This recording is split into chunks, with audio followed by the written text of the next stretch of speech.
Many people worldwide prefer a more authentic and mid-range lifestyle instead of the advanced lifestyles found in some countries. When we think of original and historical countries, Cuba comes to mind. Cuba is located in the Caribbean and is often talked about. The population includes Spanish immigrants, Afro-Cubans, Africans, and other ethnic groups. The first permanent settlements in Cuba were declared as Spanish territory by Christopher Columbus in 1492 and were established in the 1500s. For over 300 years, Cuba, where these different nations lived intertwined, experienced a tumultuous revolutionary process due to the United States' intervention in the country. Following this, the era of Fidel Castro and Che Guevara began. Today, Cuba attracts millions of tourists due to its revolutionary history, old-style buildings, and vehicles. When we look at Cuba on the map, we can see that it is situated at the entrance of the Gulf of Mexico, bordered by the United States to the north and neighboring countries such as the Bahamas, Jamaica, and Haiti. The total land area of the country is approximately 110,000 square kilometers. It's important to note that Cuba is not a very large country and does not have expansive territories. However, despite its size, it has a substantial population. Around 12 million people reside in Cuba, with a significant portion concentrated in the capital city of Havana.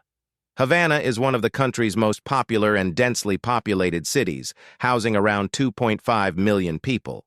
When visiting Cuba, it's important to obtain a tourist card from the Cuban government to enter the country smoothly. You can get this card by visiting a Cuban consulate with your plane ticket and applying for it.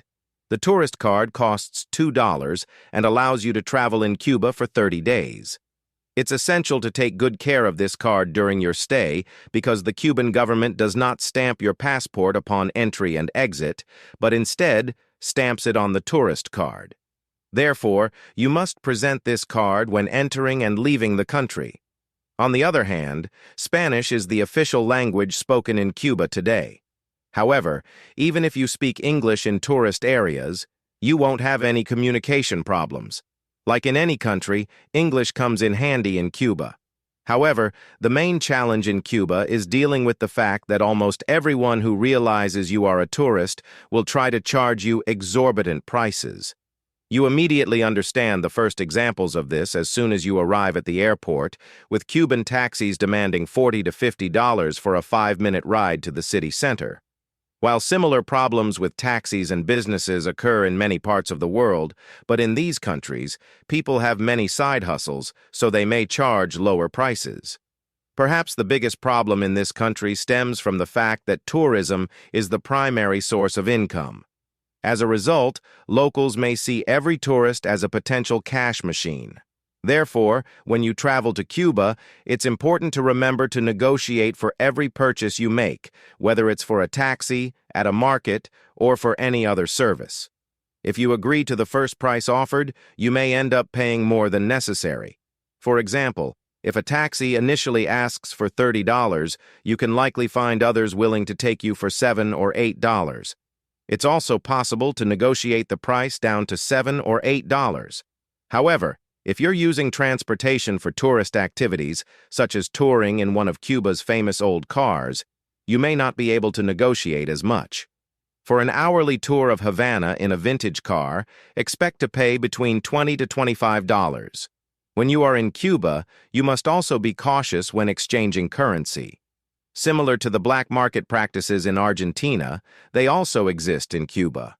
If you want to exchange dollars for Cuban pesos at official exchange places, they might do so at a lower rate. Therefore, your first priority in Cuba should be finding someone who exchanges dollars at a good rate. You won't need to search for them. They will approach you persistently. My recommendation is to get rates from at least 3 or 4 people and then exchange your money with the person offering the highest rate.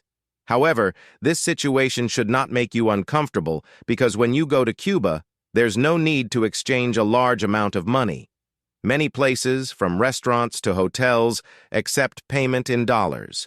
Therefore, when you arrive in the country, you don't necessarily need to obtain a large amount of pesos. One of the most frustrating aspects of the country is that it has limited internet access. Unless you're staying in a luxurious place, finding internet in hostel-type accommodations or many restaurants is quite difficult. If you can't imagine traveling anywhere without internet, you'll have to get a high-speed SIM card when you go to Cuba. However, another problem arises because the Cuban government blocks access to many popular sites. In other words, people in Cuba cannot use the internet freely and are restricted from many websites.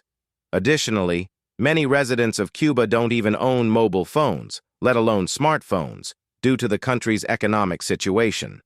When you delve into Cuba's economy, you'll understand the reason for this. Where you come from doesn't seem to matter to the people in Cuba. They try to find common ground with everyone, regardless of their origin.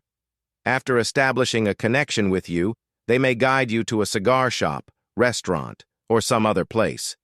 They are genuinely warm people, but the primary purpose behind wanting to chat with you is to extract money from your pocket. Therefore, when visiting countries like Cuba, where poverty is high, it's best not to wear expensive outfits. The more high-value items you have on you, the more likely people will constantly stop you at every step and try to get money from you. For instance, some might ask you questions to figure out what you need, and then try to take a commission from you for providing services like finding internet, a taxi, food, or accommodation.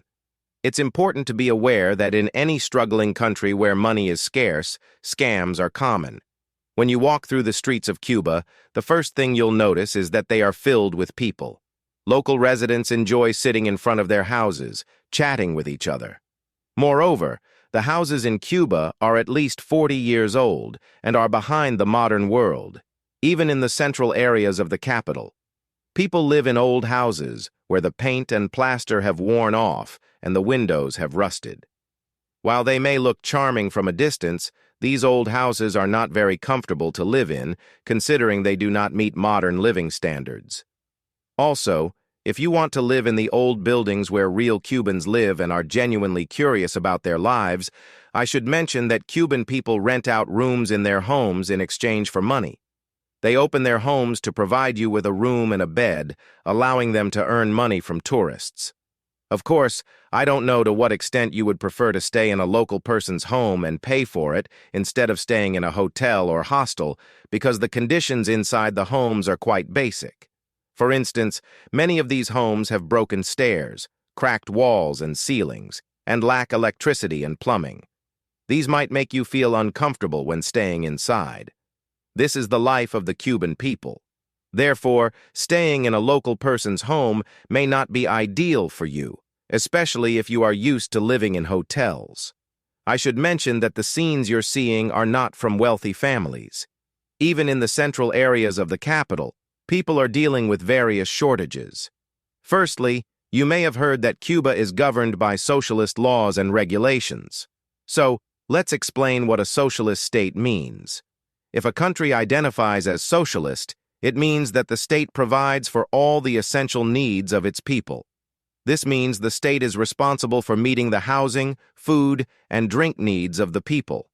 Individuals carry a card, and the state records the assistance provided on these cards. If people don't find the state-provided opportunities sufficient, they are forced to work to earn money. Therefore, despite the country operating under socialist principles, there is still a concept of money, and people are seeking many ways to earn extra income due to the state's inability to meet everyone's needs. The country struggles to manage the global food chain and faces trade restrictions from some countries, leading to food shortages and hunger among the population. As a result, people are left hungry and struggling to survive. Even the simplest tasks require people to wait in long queues for hours for basic necessities such as bread, meat, and chicken. When speaking with people in the country, you often hear that socialism is not working and they are not happy with their lives. Sometimes, fights break out in the queues, and everyone is agitated. For example, mothers can use their cards to buy milk for their children, but they cannot find milk when they go to government institutions. Sometimes they may find powdered milk, but accessing natural milk has become a luxury. The only product easily available in the country is coffee, which they produce themselves, and it may be one of the few products they can sell abroad, aside from tourism. There is almost no development in any industry sector. The purchasing power in the country is very low, and people are tired of queuing even to buy a piece of bread with their cards. If they want to buy food products with what they earn, they encounter unbelievable prices. They have coined the term black market for places that sell food products outside official channels. Therefore, despite projecting joy outwardly, the people of Cuba are secretly very unhappy. If you can afford to bring $1,000 into Cuba each month, you could establish yourself there and have almost everyone at your service. The country's isolation from the United States also complicates the repair of its iconic, colorful cars. These cars were brought to Cuba before the Revolution, and after the Revolution, the severed ties with the United States made it difficult to repair these Chevrolet vehicles. When the engine of a car breaks down, people replace it with a Mercedes engine from Germany because they can't source genuine spare parts for their vehicles. Everyone who owns a car in Cuba has had to learn mechanical and electrical work. When they encounter problems with their cars, they are forced to repair them themselves. People in the country are unable to express their troubles openly due to the severe punishment, starting with 10 years in prison for opposing the socialist ideology and government. Therefore, everyone is cautious and afraid to speak out. Despite these challenges, the only way people can have fun and forget their troubles is by eating, drinking, and dancing to music. Cubans have a genuine love for music, and enjoying it with their families is a source of joy for them. As a result, the only form of entertainment for the people is drinking rum or smoking cigars. The rest of the story is characterized by scarcity and poverty. In the past, people were very hopeful about Fidel Castro and the new regime. They were celebrating in the streets. Now those same people are older and nostalgic for the old days. The only positive aspect in the country is that education and healthcare are provided for free. There are no private hospitals or private schools in the country.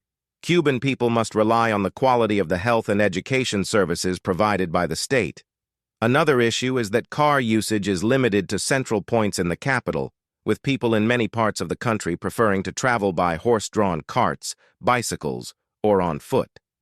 Gasoline is very expensive in Cuba, making it one of the most costly needs in the country. Due to low incomes, people generally avoid vehicles that rely on motor power, reserving gasoline purchases for those who work in tourist taxis and car-related businesses. In conclusion, Cuba is a great place to visit, but I wouldn't recommend living there. Share with us in the comment section what you think about Cuba. See you in the next one. Goodbye.